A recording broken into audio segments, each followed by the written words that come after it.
यहाँ एक रहस्यमयी और उत्सुकता भरी कहानी अनजान कॉल पेश कर रहा हूं, जिसे मैं विस्तार से बताने की कोशिश करूंगा। शाम के 8 बजे थे। ऋषभ अपने ऑफिस का काम खत्म करके घर लौट रहा था। ठंडी हवा उसके चेहरे से टकरा रही थी और चारों तरफ सन्नाटा पसरा हुआ था। दिल्ली की गलियों में अक्सर इतना सन्नाटा नहीं होता था, लेकिन यह उस रात का अलग ही माहौल था। ऋषभ ने अपनी घड़ी पर नजर डाली और स्पीड बढ़ा दी। तभी अचानक उसका फोन बज उठा। एक अनजान नंबर था। उसने थोड़ी झिझक के साथ फोन उठाया और दूसरी तरफ से एक महिला की आवाज सुनाई दी। ऋषभ, मुझे बचाओ। वह घबराई हुई थी और आवाज में दर्द था। ऋषभ चौंक गया।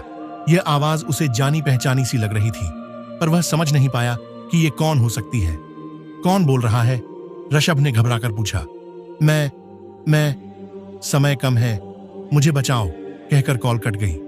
ऋषभ कुछ क्षणों के लिए स्तब्ध रह गया। उसकी धड़कनें तेज हो गईं और वह सोच में पड़ गया।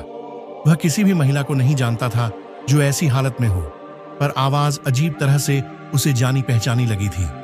उसने अपने फोन को देखा और कॉल डिटेल्स चेक की, पर उसमें कुछ खास जानकारी नहीं मिली। उसे लगा शायद ये किसी का मजाक होगा, लेकिन कुछ तो था जो उसे विचलित कर रहा था। घर पहुंचकर भी ऋषभ उस कॉल को भूल नहीं पाया। उसने कई बार उस आवाज को याद किया और दिमाग में कोशिश की कि ये कौन हो सकता है। फिर उसने अपने कुछ दोस्तों को कॉल किया और उस नंबर के बारे में पूछा, लेकिन किसी के पास कोई जानकारी नहीं थी। अगले दिन सुबह होते ही ऋषभ को उसी नंबर से फिर कॉल आया।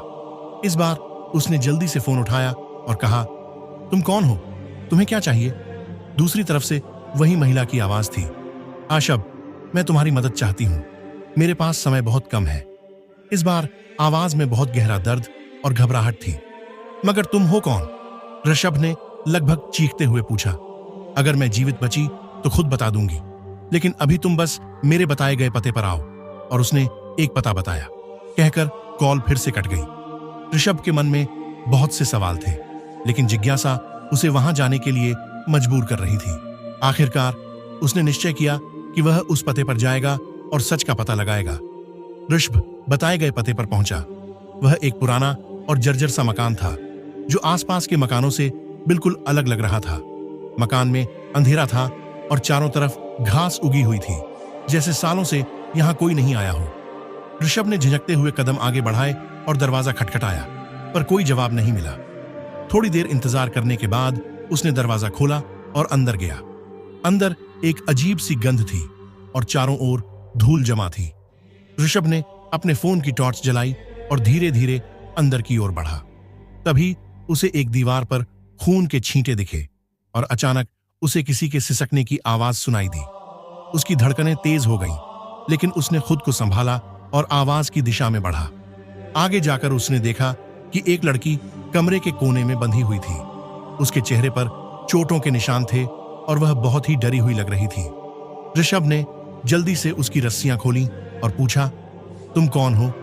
लड़की ने कांपते हुए कहा, मेरा नाम नेहा है और मुझे किसी ने यहां कैद कर रखा था। ऋषभ ने उसकी बात सुनते ही उसका हाथ पकड़ा और उसे बाहर ले जाने लगा।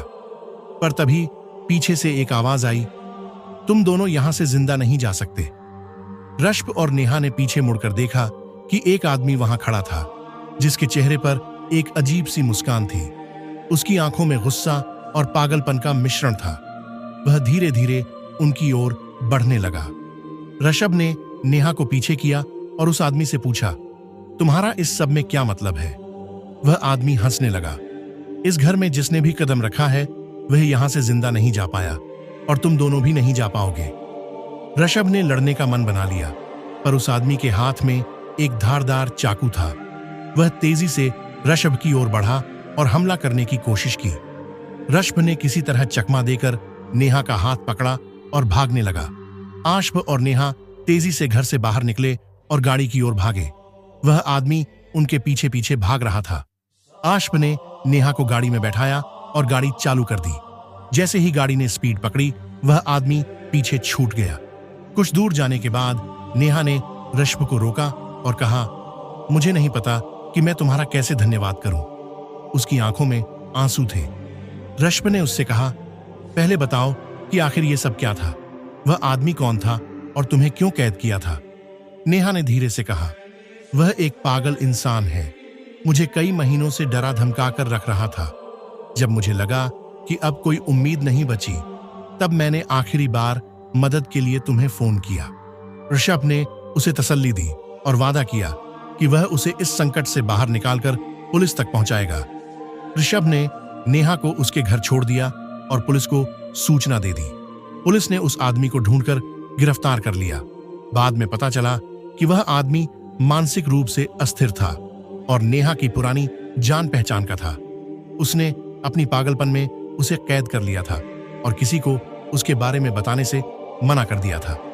ऋषभ और नेहा दोनों ने राहत की सांस ली, लेकिन वह कॉल हमेशा के लिए ऋषभ के मन में रह गई। उसे एहसास हो गया कि कभी-कभी अनजानी आवाजें भी किसी की जिंदगी बचा सकती हैं। दोस्तों, ये कहानी आपको कैसा लगा? कमेंट करके जरूर बताएं और इसी तरह की वीडियो देखने के लिए मेरे चैनल को सब्सक्राइब और वीडियो को लाइक जरूर करें। धन्यवाद।